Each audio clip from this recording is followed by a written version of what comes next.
Welcome everyone. Thank you for coming today. Conversation on collecting international. Super excited for you to be here, and we're gonna begin shortly.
Hello, thank you everyone for joining.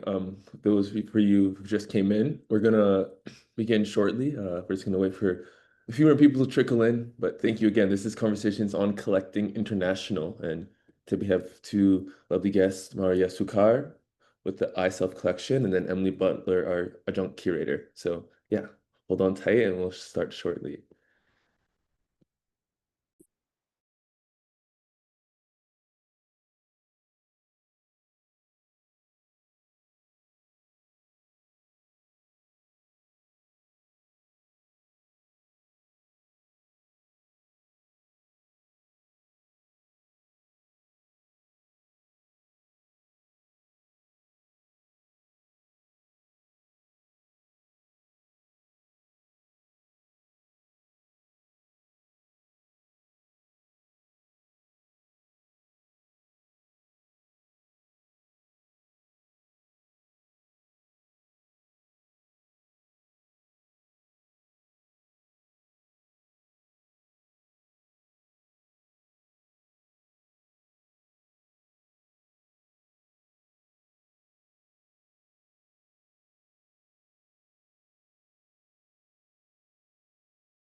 Hello, everyone. Thank you again for joining. We're gonna get started here now. Um, First, I would say my name is Jefferson Alade, and I am with the Griffin Art Projects. And again, thank you so much for being here. This is Conversations on Collecting. This is our series around collectors and their collection, and this is our first international edition. And we wanted to really take this opportunity to kind of broaden our perspectives and kind of learn from people around the world. So today we have the delight to welcome Maria Sukkar with the ISelf Collection, and she'll be talking about her collection alongside with Emily Butler, who is our adjunct curator here at the Griffin Art Projects. And first, I'd like to take this moment to recognize that Griffin Art Project is situated on the traditional, ancestral, and unceded territories of the Tsleil-Waututh and the Squamish nations. We're very honored to work and play here, and we're so grateful to take this opportunity to use this space to share. So once again, really grateful for this opportunity and taking a moment to respect that. And do note that there's a live captioning option here on Zoom. So if you go to that little 3 dots where you can show your subtitles, you can see the little transcription. It might not be perfectly accurate, but hopefully it'll help you catch what people are saying. And then just know as well, you might have heard when you walked in or entered the Zoom room that the recording is in progress. This is, for the most part, it's just going to be the presenters talking, but afterwards when we have our Q&A, if you feel called to ask a question and you want to, I'll help unmute you, you can answer it or you can say it out loud. If not, and you don't want your voice to be recorded, I can also say it out loud for you. So just note that. And then finally, we're gonna get a stream up and running on Facebook. So if anything technical difficulties come up, we can join the Facebook link. We're gonna get that set up right in a second here. So without further ado, we're gonna get into our introductions. And I'd like to bring on to the screen Lisa Baldessera, who is the Griffin Art Project's director. Hey, Lisa, thank you for coming today, and I'll give you the screen now. Thank you so much, Jefferson. And welcome, everyone. Yes, we're super excited to launch this new series of Conversations on Collecting online, which is a focus on international collectors and collections. And just really delighted to have Maria Sukkar and Emily Butler here today. And I'll just take a moment to give you a little bit of information about Emily. Emily is a freelance curator, writer, and editor of over 20 international publications. She's also a PhD researcher in curating at the University of Reading on the topic of artists and curators as mistranslators, as they work increasingly across borders between languages, sign systems, and cultures. Emily has just joined Griffin Art Projects as adjunct curator, and this is her first event in that role. So welcome, Emily. Previously, Emily served as head of programs at the Contemporary Art Society in Vancouver, Platform Talks curator at Art Toronto in 2024, and Conversations curator at Art Basel. From 2010 to 2022, she was a curator at Whitechapel Gallery in London. She has also held roles in the visual arts team at the British Council, Anthony Gormley Studio, and the Centre Pompidou. Welcome, Emily. Thank you so much, Lisa, for this generous introduction. Thank you, Jefferson. Thank you, Griffin Art Projects, for inviting us to be in discussion today. And thank you, everyone, for joining us across the globe. I am really thrilled that Maria Sukkar has agreed to be with us today and also to host us in her beautiful home. We're in wonderful company, also with a beautiful Alice Neal portrait behind us. So thank you. This talk today really continues on from 3 talks that have taken place in person recently as part of the Conversations on Collecting series in collaboration with the Vancouver Art Gallery and the Contemporary Art Society. And they were really exploring 3 major facets of collecting, which is the idea of collecting really to nurture and support artistic talent, collecting to help preserve the culture of a community, collecting to leave a legacy. And when I was thinking of a first respondent to this series, the first person I thought of was, of course, Maria Sukkar, because I believe that the collecting and philanthropic activities that she undertakes with her husband Malek really embody all of these qualities. And they also embody something else, which has been discussed across these 3 conversations that took place recently, which is the spirit of generosity. And I think that we're going to hear a lot about this, their generosity tonight. So thank you so much, Maria, for inviting us into your home. And to introduce you, Maria holds key positions across many leading art institutions in the UK, including at Tate, where she is co-chair of its Middle Eastern Acquisitions Committee. She's also on their Photography Acquisitions Committee and their International Council. And I'm not going to mention all your positions because there's Maria's full biography on the event page for tonight. But I will mention briefly that she supports a range of organisations in the UK, here in London, such as the ICA, the Chisenhale and the British Museum. And abroad, she supports the Beirut Art Centre, as well as the Guggenheim Museum and the New Museum. And beyond your support of contemporary art, and art from the Middle East, you're also a photography lover. So you're on the advisory board of Photo London, and you've recently curated a beautiful section on emerging artists for their last edition. And beyond the visual arts, you also support a number of education and health charities. But I guess today we're going to be talking a lot about a collection that you helped establish, which is the ISelf Collection, which has a focus, a really unique focus on identity and human condition across many different media, which I had the pleasure of curating at the Whitechapel Gallery in 2017, 2018, which is how we came to meet. So Maria, I'm going to hand over to you. I was wondering if you could give us a little bit of an insight into your collecting journey and how it all came about. And I'm just going to start a little presentation that we've pulled together with some images that will run behind us as we speak.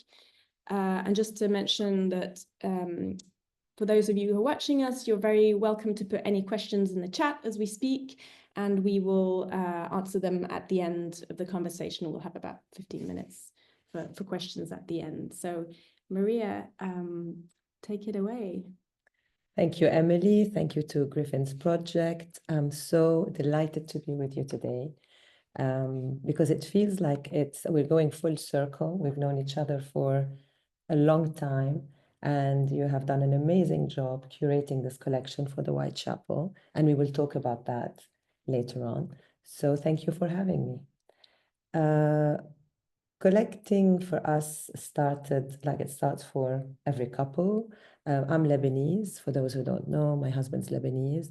We lived in Beirut when we got married for about 8 years and then relocated to London.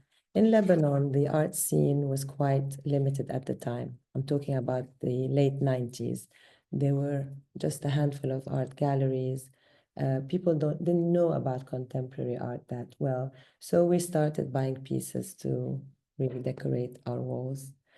Then we moved to London, and I was really blown away by the scene. There was so much to see, so much to take in, so many museums, art studios. And a friend invited me along to go with her every Wednesday, visit museums and artist studios. And I mean, this is how it started. I tried to understand, but the more I went, and the more it became more familiar to me. And then I started collecting with my husband. We would go to galleries on the weekend and buy a few pieces, again, to fill up our home. And then to learn more, I joined museum groups as a patron. And then it just started this way. And then little by little, I worked my way up and became a collector, quote unquote. And I enjoyed my work with museums so much that I decided to do more, and I explored other ways of getting involved with them. And this is how it started. Wonderful. That's a great overview, and we've got some images from the collection in the background. A lot of these were images in your home. So it's really a collection that lives with you in your home. And I was wondering if you could tell us a little bit about how the name ISelf came about. Yeah, actually, that's quite an interesting story. So my husband and I and our lovely art advisor and consultant, Prue O'Day, were sitting discussing the collection, looking at the pieces, seeing what thread connected all the pieces. Did it have a theme? Did it not? Did it have a focus? And we realized that most of the focus of the collection was existentialism. It was the human condition, the human body, the journey we go on from birth to death. And a lot of the pieces addressed that theme. And then my husband said, well, we need a name for this collection. And then I looked at him and said, well, it's about the I and the self. So why don't we call it ISelf? So he smiled and said, I like that. I was very surprised because I was expecting, oh, come on, Maria, ISelf, boring, boring. But no, wasn't boring. He liked it. And we went on, we carried on with the name. Wonderful. And the collection's got so many rich, varied works in it across many different media. Here we've got a Paul McCarthy impressive large sculpture, which is in your garden. There are many artists from Latin America. There are many artists from the Middle East, and many photographic works. Can you tell us a little bit about all these different strands of interest within the collection? Yeah, so nothing happened by design, and this is what I'm very proud of, because we did collect with intent, but we did not decide on a certain geographical region or a certain theme. At the very beginning, whatever we really connected with, whatever resonated with us, we tried to acquire. And in the end, when we looked at everything, we realized that it all made sense, but it also covered the entire globe. So the collection covers the 5 continents, but it also has painting, sculpture, a little bit of moving image and photography in it, which is quite impressive. And we decide not to focus on a certain medium. We just try and allow the pieces to fit within the broader theme. But the broader theme also covers smaller mini themes, I call them. And I'm sure you're familiar with those themes because you worked in depth with the pieces. So you have the themes of love and sex and death and birth, immigration, there's a better word for that. Migration, thank you. And also motherhood, a bit of feminism in it, surrealism. Yeah, there are lots of themes that the minute you start looking deep into the collection, you see those different strands, and it's fascinating to see how they interact with each other. The collection has 2 sides to it. There's a side that is very, very strong, and you can all guess it's my husband's side. It's those big sculptures, it's traumatic pieces, pain, anger. And then you have the other side of the collection, which is quite feminine and conceptual, and that's my side. And it's like the yin and the yang coming together. It's like the 2 sides of a coin, I call it. And I think this is what makes the ISelf collection quite special. Yeah, that's it.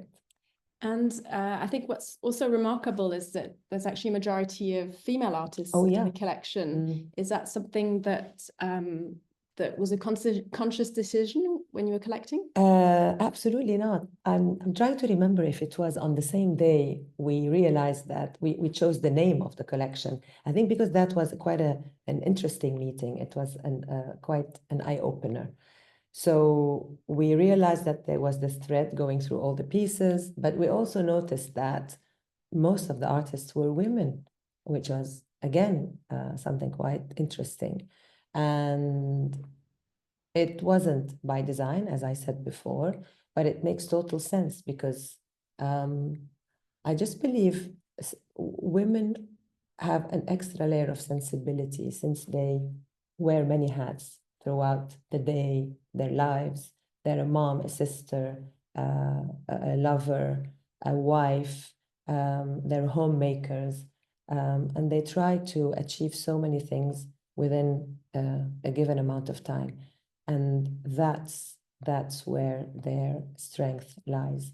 And that's why my personal opinion is they produce such fantastic art that fits in with the ISelf collection. Great. And the presentation was looped back at the start, but I thought maybe you could tell us a little bit about this extraordinary Jenny Savile work that you have in your main living room, which is a very, visceral, quite violent piece. It is a violent piece. The sitter has obviously experienced some violence. Mm. How is it living with such a poignant work on a daily basis? It's a great question. So for those who know Jenny Savile's work, it's very fleshy. It's those massive canvases, and it's all about the human body and the human form.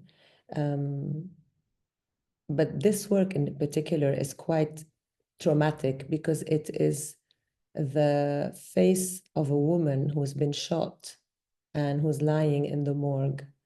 So technically, this woman is dead. But people don't realize that. Some people ask if she's been hit in the face and she's recovering from her bruises. Would you be surprised if I told you that we tried to replace this work with something else and we felt that the room was empty?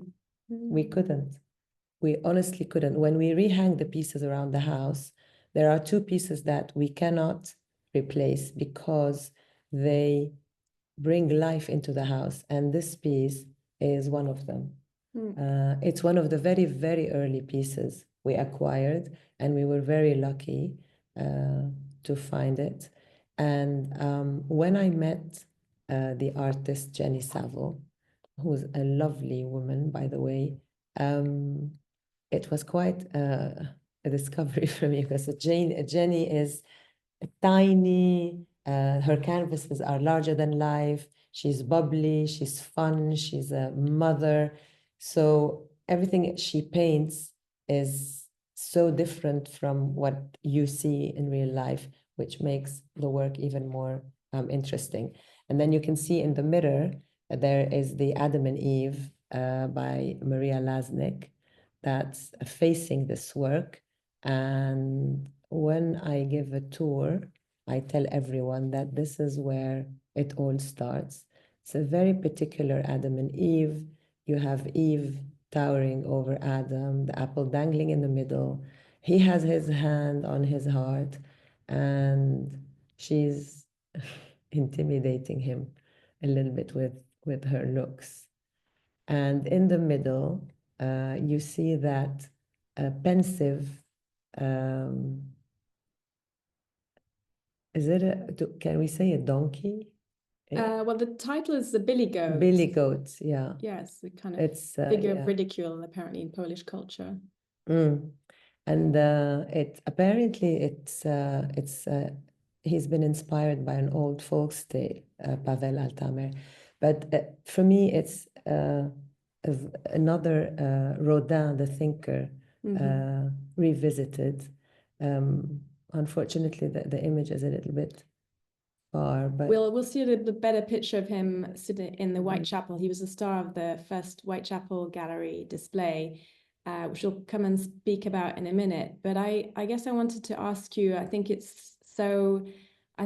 you've so richly explored this concept of the self and its multidimensionality, from the very poetic, lyrical to the really dark and violent sides of the self. And I guess I wanted to ask you, something that came about through this series of conversations is that collecting really is a result of your passion, and you're clearly passionate about this subject of self and identity. Does it make your collecting any easier since you've developed this theme, which is very rich and very elastic on the one hand, but also all-encompassing? I try not to take myself too seriously when I collect. at the end of the day, it should be a fun exercise. Because if it becomes too strict and like a sort of a job, it will lose its magic. There's always the process of discovery, and I just let myself go with the flow sometimes and just admire things. But at the same time, I try and think, if the piece doesn't fit, why I have been attracted to it? Why is it speaking to me? And if it's very interesting, I allow myself this sort of 20% margin where I can simply acquire something for fun or something that is really making me smile. Because, as I said, at the end of the day, I try and make this exercise fun, happy, interesting as well. And speaking of happiness, I know that this piece is very dear to you. Can you tell us about this work? So this is a piece by Louise Bourgeois. It's untitled.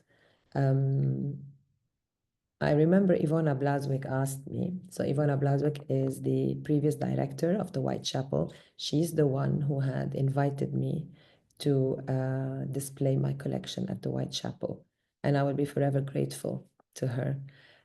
She's a brilliant curator as well. And then she asked me one day, "Your house is on fire. What piece do you grab and run away with?" And I said, the Louise Bourgeois. So this Louise Bourgeois has two interpretations. It is the shape of a woman with an egg at the bottom, I would say, at the lower end, but it also has a phallic form at the same time. So it encapsulates both a male and a female for me. And there's something quite elegant and poetic about it. And the simplicity of it touches my heart every single time. Beautiful. And something else that's quite clear is that collecting really comes about through relationships with many people. And I wanted to ask you if you could speak about, a few transformative experiences that you've had in your collecting journey, be it with experts, curators, artists, or specific works of art. Yeah. Well, I would say the person who has really, really influenced me and taught me a lot and made a huge impression on my life and the way I look at art was Prue O'Day. Prue O'Day is, I'm going to say was, my art advisor. I don't like to use the word advisor because it gives it a very transactional feel. I'm going to say consultant / friend / curator. When we felt that collecting was getting out of hand, my husband and I decided to get some help. And a friend of ours who works at Sotheby's suggested Prue. And then when we met with her, we instantly liked her. And we decided to work with her. And this is how the collecting adventure started. So Prue taught us how to buy with our heart as opposed to with our ears and our eyes. And I still remember that first meeting when she said, "We're going to Art Basel. I'm going to print you t-shirts that say less is more on the front, and on the back, focus, focus, focus." And we would sit down with her, have a strategy, put a budget in place, and go to Art Basel and be prepared and look at the pieces that the galleries have suggested and acquire them. So the process was quite measured, thoughtful, but also done with love. And the other interesting thing was the access she allowed me, she opened doors with galleries because she was so well liked and so respected that the gallerists immediately opened their doors to her and showed her what they had in their sort of back room, the treasure trove room. And the other fascinating thing was just watching her hang the pieces at the house, the way she would place a sculpture next to a painting and fill up the space. I don't know, you'd look and you'd immediately see the story unfolding in front of you. So that was a very, very transformative encounter I had. And she taught me a lot. She's just a wonderful friend now. She has stopped working. But again, I will be forever grateful for everything that she taught me. I also think Ivona Blaswick was another fabulous person I crossed paths with.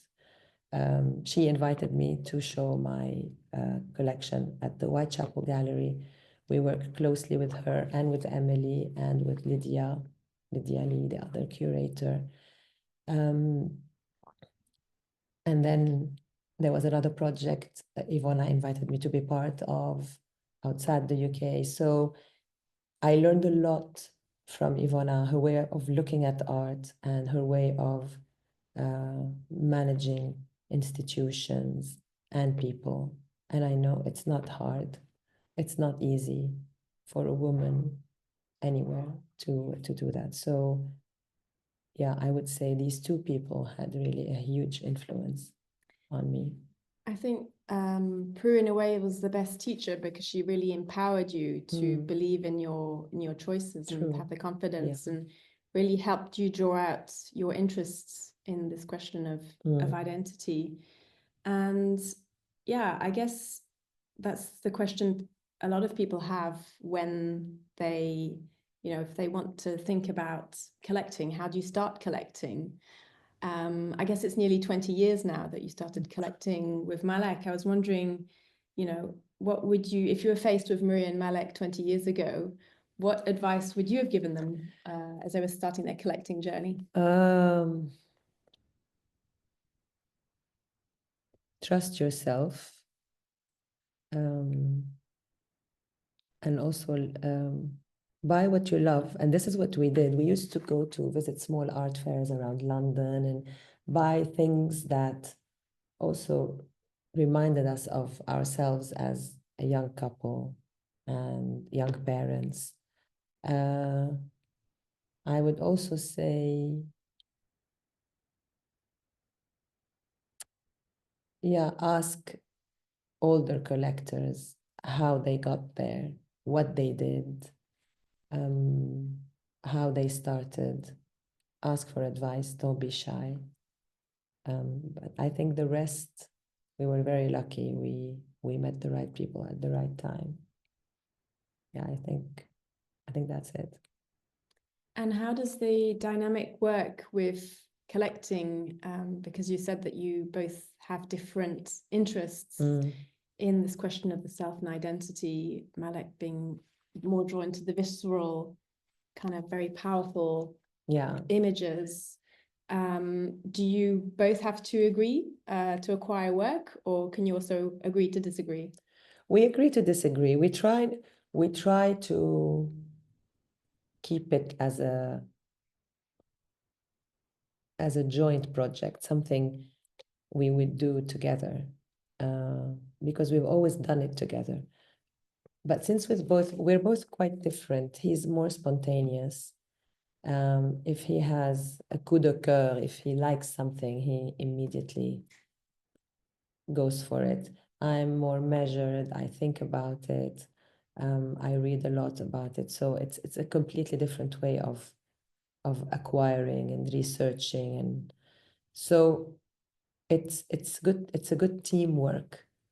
But we also realize that we do not necessarily like the same things. So we also do not suffocate each other's choices, and we allow each other a margin of freedom. But for the majority, we try and buy pieces together. And we've just seen the Omar Fakouri work in this work by Mona Hatoum. Obviously, there is a real interest in and support of art from Lebanon, which speaks to your identity. But there are also questions that link back to this question of the self. You mentioned the notion, dynamics around migration and trauma. I was wondering if you could talk about the place of the support of art from Lebanon and the wider Middle Eastern region in the collection. Yeah. As much as I'm grateful to the welcome I received in England, I'm still quite attached to my roots. And I'm someone who lived throughout the Lebanese war, and it has really affected me, not necessarily in a bad way. It taught me to become a problem solver, a pragmatic person, appreciate the value of things. And these things stay with you, even if you leave and establish yourself elsewhere. And you develop something called this hybrid personality, because you are still Lebanese at heart, but you've also acquired a lot of habits from your adoption country, I will call it. So some of the pieces I acquire, if not most, remind me of that period in time. So the Omar Fakouri is just about a, you think we can go back so the audience can, yeah. So this is a concrete wall that's been built to separate between two areas, possibly one that's been bombed and one that is safe. And then someone decided to paint the Lebanese flag on it. And this is something we would see a lot, because the ordinary man or the ordinary Lebanese didn't like that segregation. So they painted the flag to signify that we Lebanese are still united despite the fighting and despite the bombing. This is not something we really want. So without going into the politics of it, this is something you would see a lot during the war in Lebanon, because the cedar and the flag remained the only thing that united us. Whereas the Mona Hatoum work that you just showed, this one, it's a miniature of an actual statue that is present right now in the Martyrs Square in the downtown of Beirut. This statue, I call it statue because it's massive, it's not even a sculpture, was in an excellent condition when it was built. But during the war, it got damaged, and the government decided to keep it that way. So Mona Hatoum recreated it, but in a small version. And Mona's art is all about the estrangement of places we call home. And for me, it's a small reminder of Beirut. Great. And I guess I wanted to ask you, oh, well, hang on. Whilst we're here, we have, you also have some works by Canadian artists. Yes, I do. So you have work by Jeffrey Farmer, and here you have a work by Abbas Sakavan, who will be representing Canada at the next Venice Biennale. And I think this is a really nice story because, we've heard a lot about your collecting, and we're going to start talking now about your philanthropic activities as well. And as part of this really holistic support of the whole scene, you've also been supporting artists at a very young and early stage in their career. Can you tell us about how you came to acquire this piece? I love this piece. I really love it. There's something about it that just speaks to me as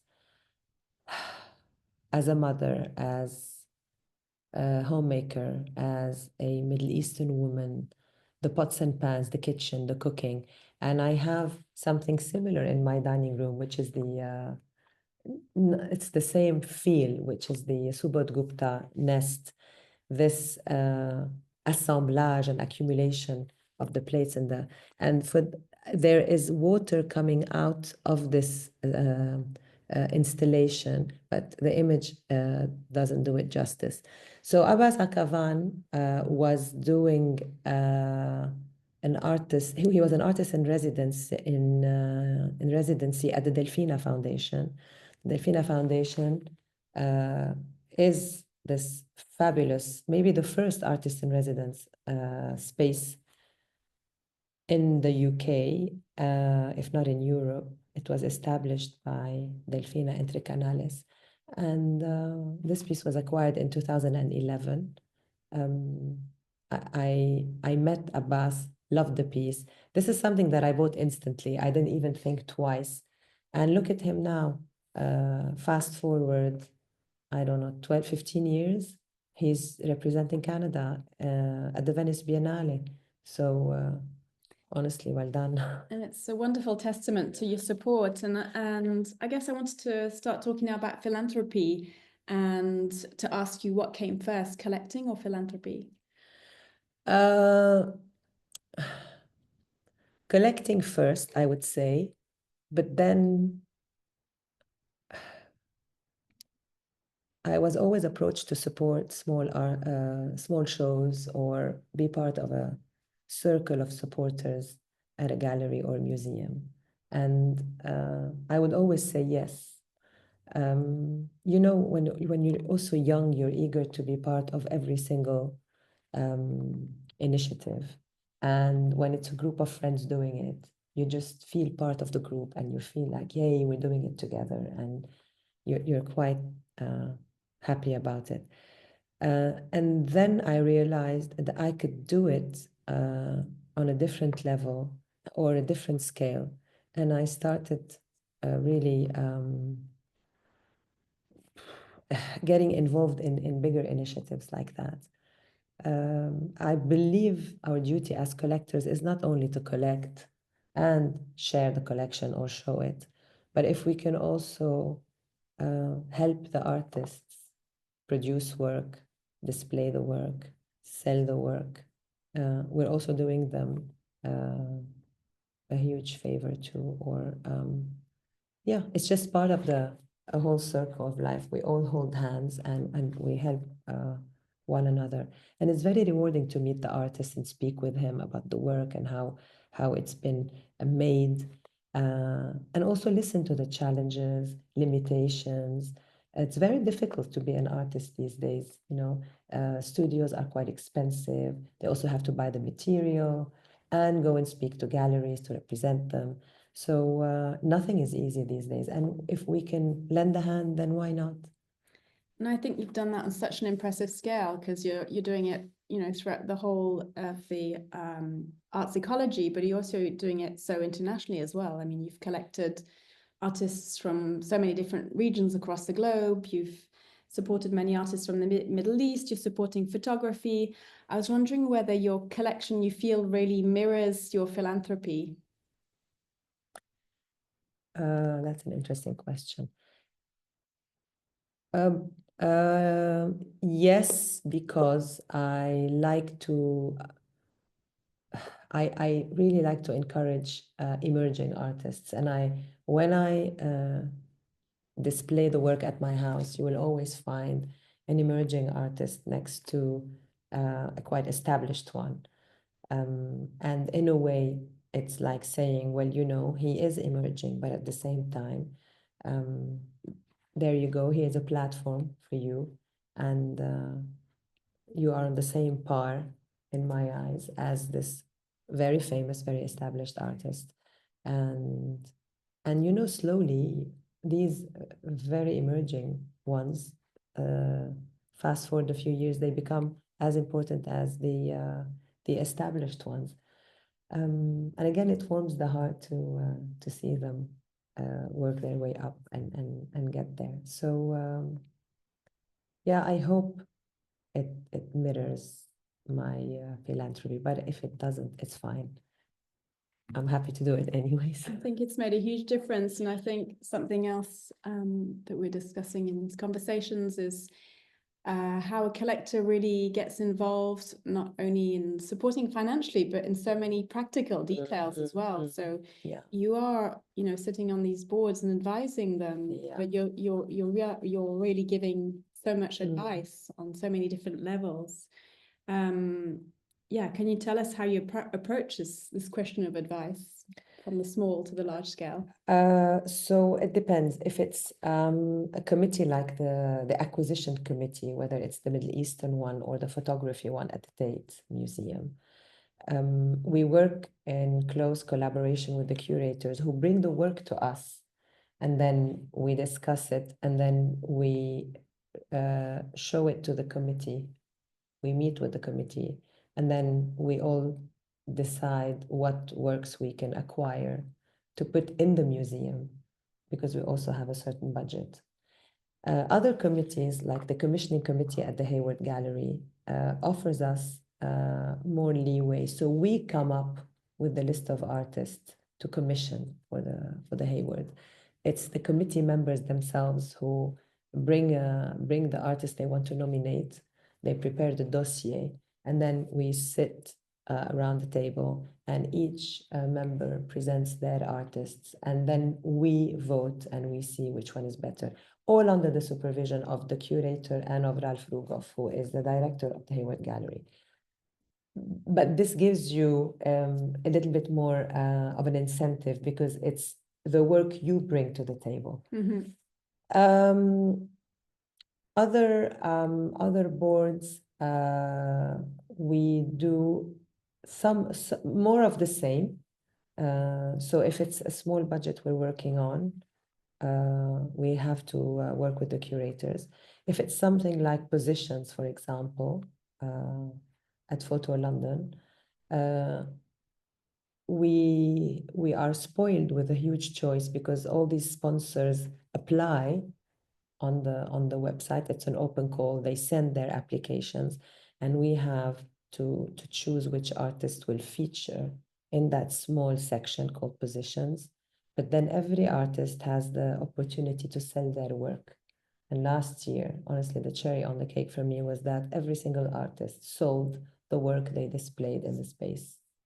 Well, I think you've said it very modestly, but essentially you curated that section of positions at Photo London. How is this, speaking of bringing artists to the table, how is this experience to move into a curatorial role? Yeah, it is very humbling, because at the end of the day, it was a small attempt at helping, and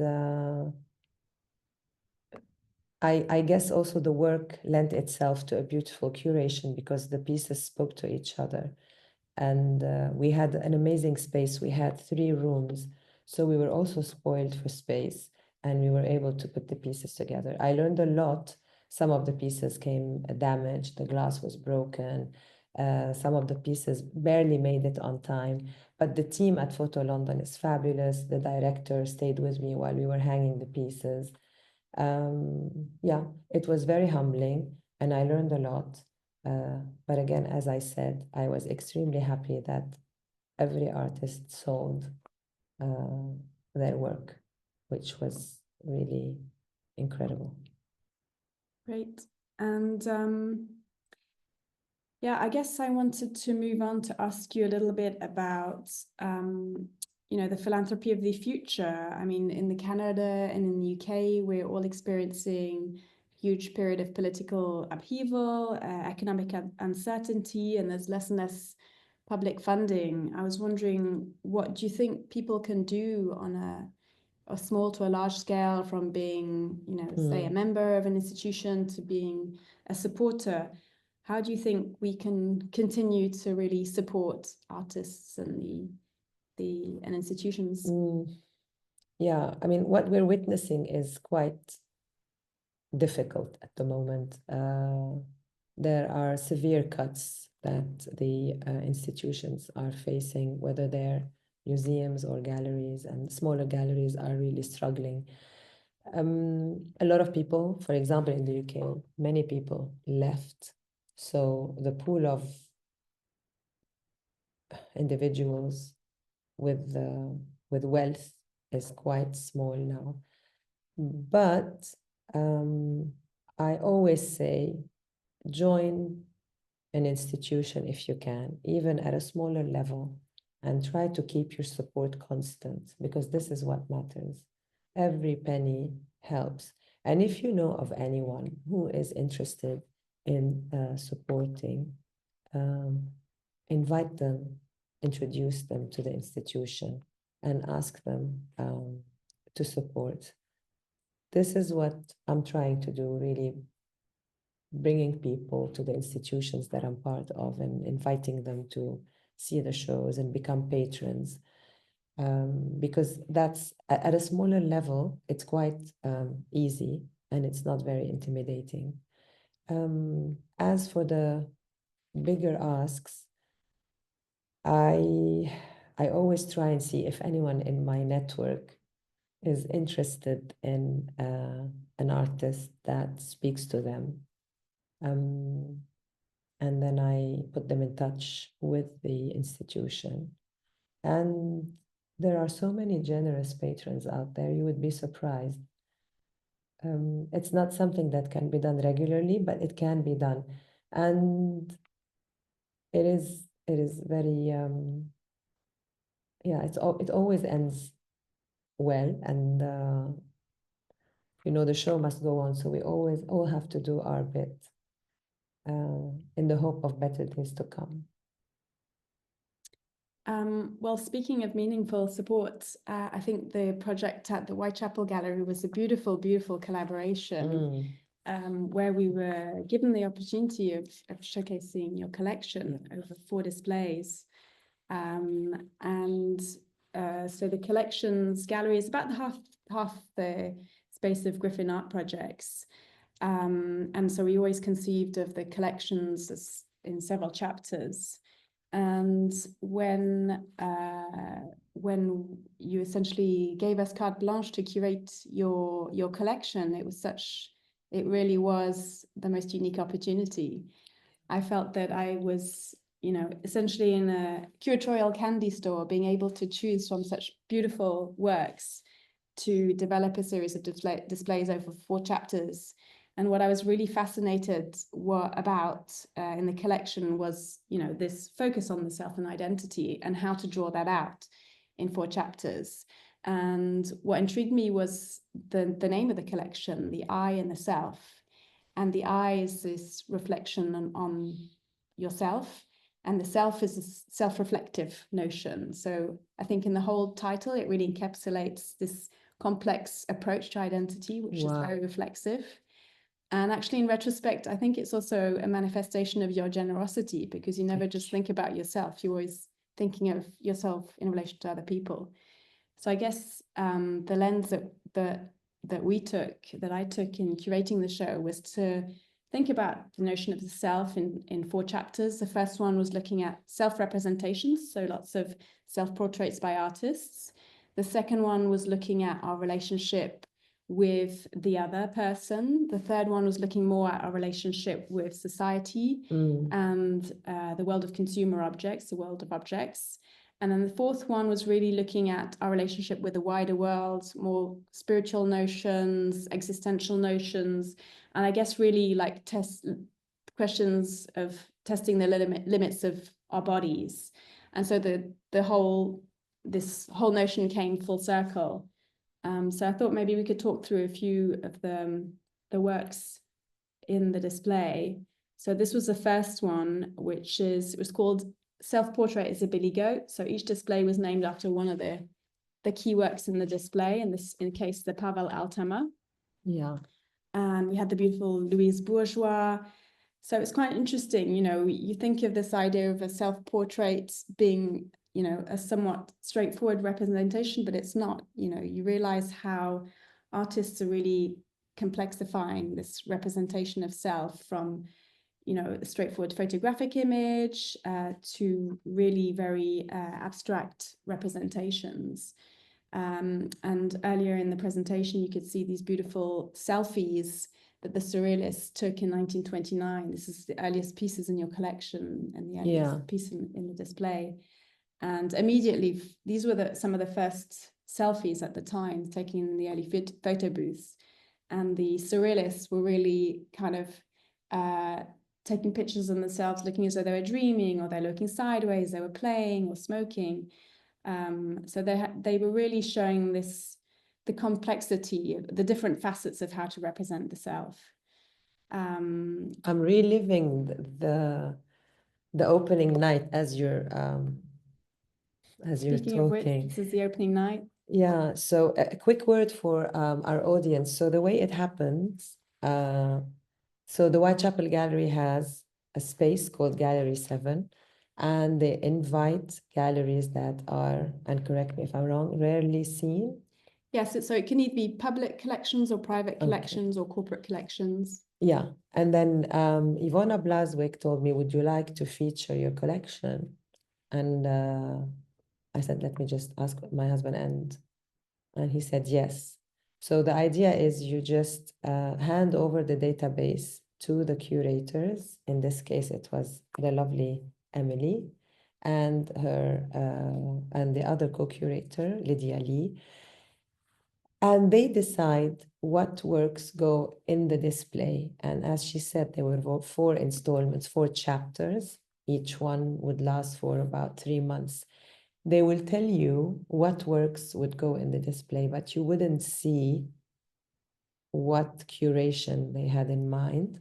And you're invited a week before, I think, to go and check the display before it opens to the public. The whole experience was, apart from the fact that it was, again, I'll use the word humbling, very humbling for us. It received 350,000 visitors. And they also produced this lovely book, which had images of all the pieces that featured. So they didn't take, oh, wow. They didn't choose everything, of course, obviously. They chose some of the pieces, and there were many lovely essays written, and the big pieces were not picked, like the big Jenny Savo we showed you at the beginning was too big for the space. And I still remember that I was invited before the press, I think, on the first, before the opening night, to see the show. And I remember my heart was beating so much, and I went to the first floor, and I took a deep breath, and I saw our name on the glass doors, and I opened the doors.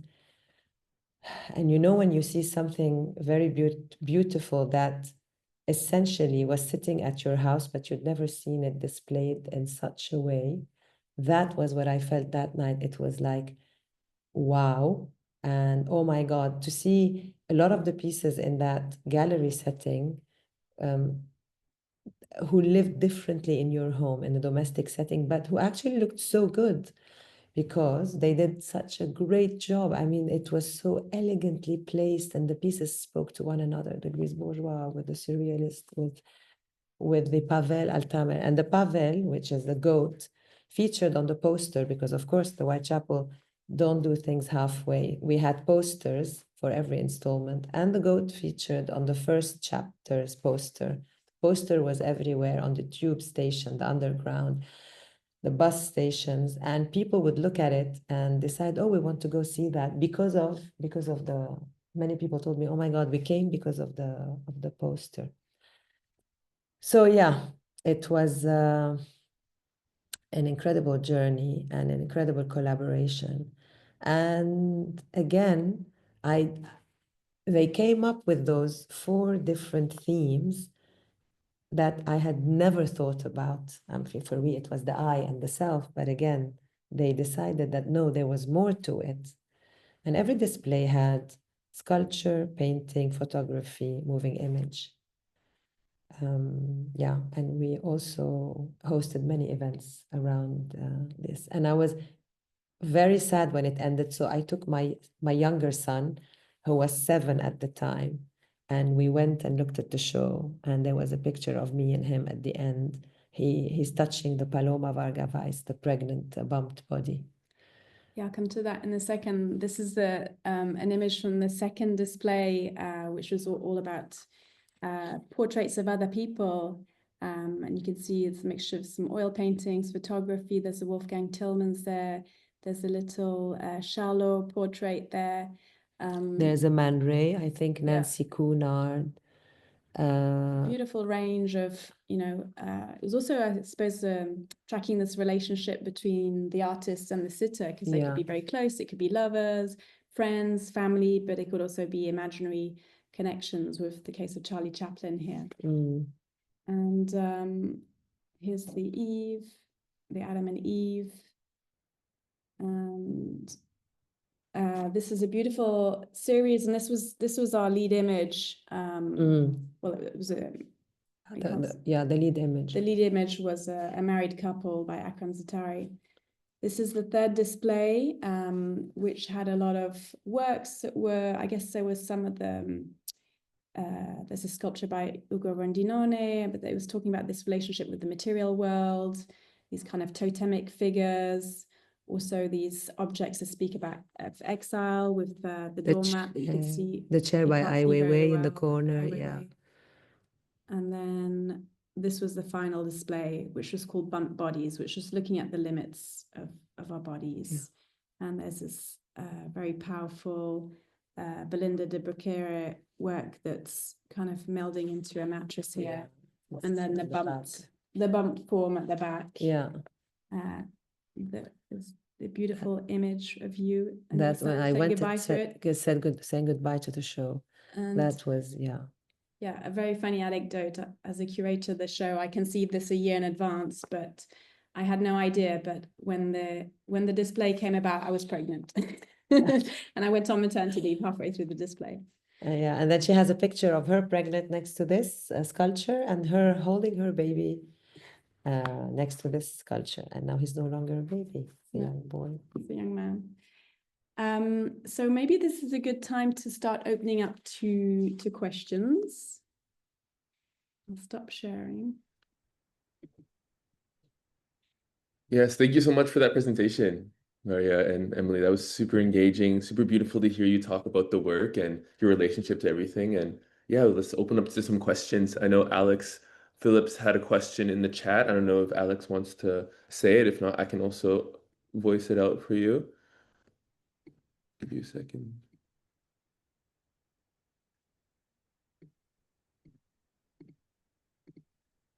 Yeah, maybe I'll just read the question out. So Alex Phillips, he was asking, a lot of people are repelled by art with abject, disturbing images. They want to be lifted up by art. And the question, I guess, is how do you find the courage to collect work that many people find negative, off-putting, or apparently bad? It's a very good question, because a lot of my friends used to come to my house and gasp when they used to see those violent pictures and images.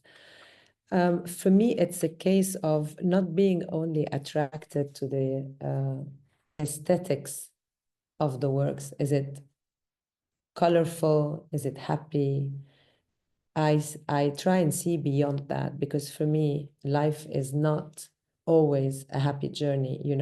There are moments where we go through anxiety, through sadness, and there are moments where we're happy and elated, and life is quite rosy.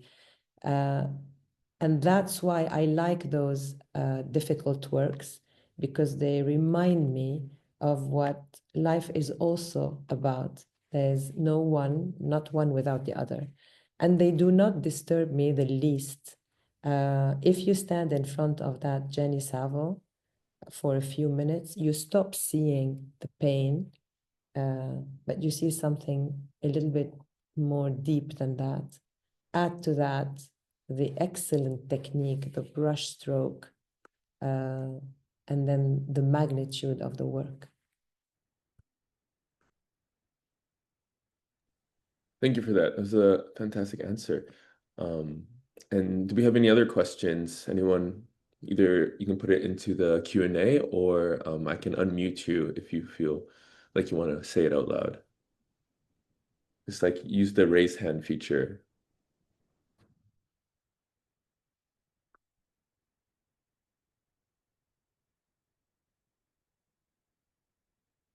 We have a question coming in from Elham.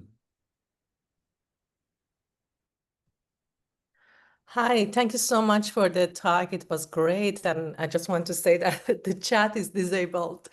So if you open, we can put our questions there. But I'm very happy that I attended this great talk with Emily and Maria. And thanks for answering the questions about collecting the reality instead of fantasy. And I have a question as well. I think, how do you see a kind of relationality between these collections?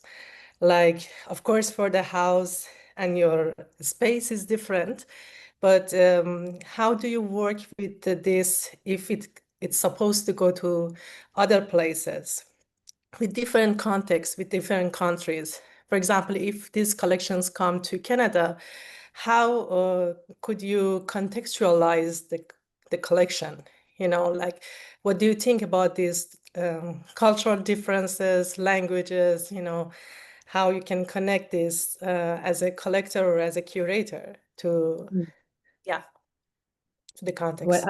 I will answer as a collector, and then Emily maybe could answer as a curator.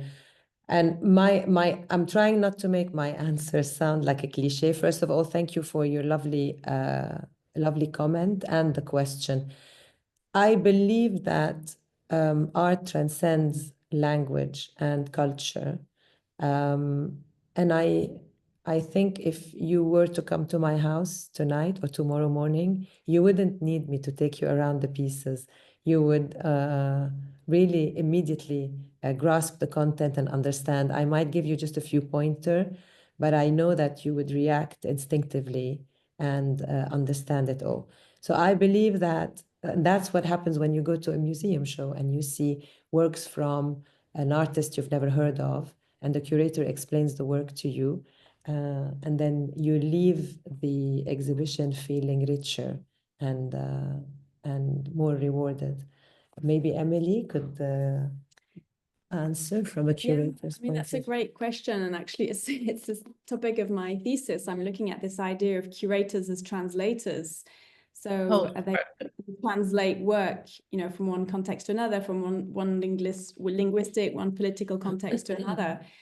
And yeah, I guess there's this important role of interpretation in a curatorial practice, you know, talking about the content of the work, but essentially it's all interpretation, right? So I think it's about offering a hand to the audience to offer some keys, some insights into the work, but there'll always be translation that's happening within the artwork itself, within the curatorial translation. There's all these layers of translation happening. Thank you. Thank you. Yeah, thank you for that question, Elham, and the response. Next we have Jinmi. I'm gonna unmute you. You still have your question.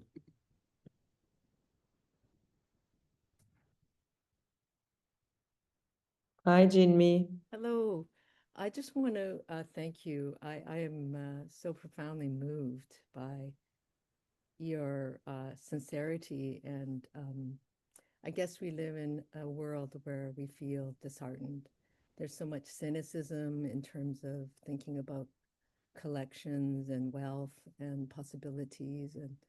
And I guess we're despairing about the situation. There's so much violence and turbulence and rise of forces that are not life affirming, and your generosity in the way you approach art and the kinds of ways that you have organically developed your collection and the love of art, it really makes artists like myself feel like, you know, full, and that what you do in the world as artists, I don't think we have a lot of power. I think most of us, you know, don't have a lot of wealth, but what we have is capacity to perhaps reimagine or together collectively, and not towards one ends, but to offer something about the imagination and the worlds we want to make, the worlds that we feel and experience, and differing histories, and how now when we encounter each other, what other kinds of meanings can we make that are planetary, that aren't denying our specificity in terms of your own history that you shared, but also embracing also something that's becoming into being that can be perhaps more generative and not life destroying. And it's not one thing. But my question is really, seems like today to be an artist, like you say, it's very challenging. And the ways that you encourage people who have the means to collect for the right reasons, to really understand that art is something that is so important and that it's not a frivolous gesture. And the way we can start from very small scale to the large. How do you keep that faith when you've been involved in so many different contexts, and to keep that sense of passion for yourself and to communicate that passion for others in a world that often you see the effects of extreme disparity, right? And the conditions under which we work, whether we're working as artists or collectors or in mining or some horrible other situation. Can you talk more about that? How you keep that? That's so beautiful to me.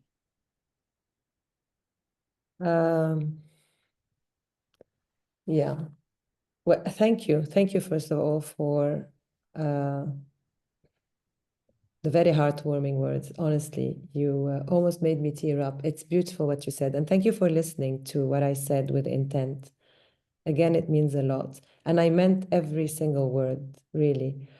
And, artists are very important. They praise us collectors for collecting and putting you on a pedestal, but you are the ones who really have to make the work. And it's very difficult to carry on working these days. It's not easy at all. As to how do I keep the passion? I mean, I guess by staying true to my values, and I think my number one value is love and connection, and I love being connected to the artists. I love being connected to people in the institutions, because I also find that these people are the interesting ones and you learn so much from them. And I've always been someone who would go more to the grassroots rather to the people on the higher echelon level.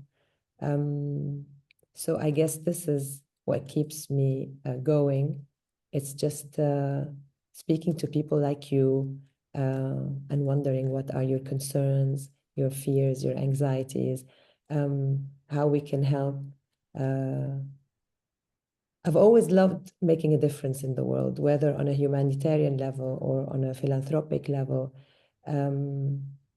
I believe that's why God has placed me on this earth. And I was very lucky to become part of the art ecosystem. And by ecosystem, I don't mean the Lebanese ecosystem or the Middle Eastern ecosystem. I mean the ecosystem at large. And the more I travel, the more I realize it's such a huge ecosystem. So yeah, I guess it's a part of my beliefs, my values, who I am, where I come from. And also, yeah, love to meet people like you and chat to them. Just very grateful for your sincerity and just how candid you were. And it really reaffirms the ecosystem, because sometimes you feel that that the forces are kind of reinforcing the forces that are, I feel, and many people feel, intolerable. So thank you so much once again. I'm so glad that I attended this talk. It was so enlightening for me, and to learn more about your collection and just knowing what Emily did with your collection. It feels good, and it feels like we need to keep going in this Yeah. direction. So thank you. Thank you. Thank you very much. I hope we get to meet one day. That would be a delight and honor. Get you to Vancouver. Yeah, I'll come, promise. Please come. I will. Thank you for that question, Jinmi, and thank you again for that lovely response, Maria. It's really amazing to hear you talk about that passion you have for the work and like sharing your insights with us. And I think that might have been our last question. So thank you everyone for sending your questions in, and I apologize we couldn't get to everyone. And just to share my screen at the end here, I just wanted to showcase our next upcoming events with the Griffin. We are going to be at the Cinematheque for our final film screening series. We're going to be showing The Milk Goes On Forever. It's the Art and Times of David Hammonds. And if you're in Vancouver, it's going to be on Saturday, November 8th. And we'll have the director as well. Going to be coming and talking, Harold Crooks and Judd Tully. So yeah, please sign up, and I'll put a little link in the chat for tickets. And then lastly, we have our curator in residence coming on Sunday, November 16th, Sylvie 14, and she'll be talking about her project.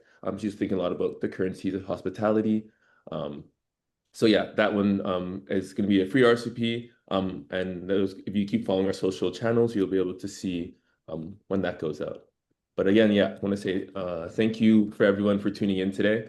Thank you for taking your time on this Sunday morning. Thank you, Maria and Emily, for your time and just being so gracious with your knowledge and kind of sharing your story as a collector, as a philanthropist, and Emily as a curator. And once again, I wanted to thank also our sponsors for this program, Sarah Insurance, Bravo Art Projects and Services, North Vancouver, Recreation and Culture, the Hamber Foundation, and the Michael and Nina O'Brien Family Foundation. It really takes a team of people to kind of keep these programs going. So really grateful for your support. And lastly, if you want to stay updated with our future programming, sign up for our newsletter. You can scan that QR code and you'll be directed to our newsletter page. And we do monthly updates of our upcoming events, so you'll never miss out. Yeah, thank you so much. Thank you, Jefferson. Thank you, Lisa. And thank you to this wonderful human being who was really with me on day one. Thank you. Thank you. Thank you, Maria. Bye. Bye. Bye-bye. Everyone.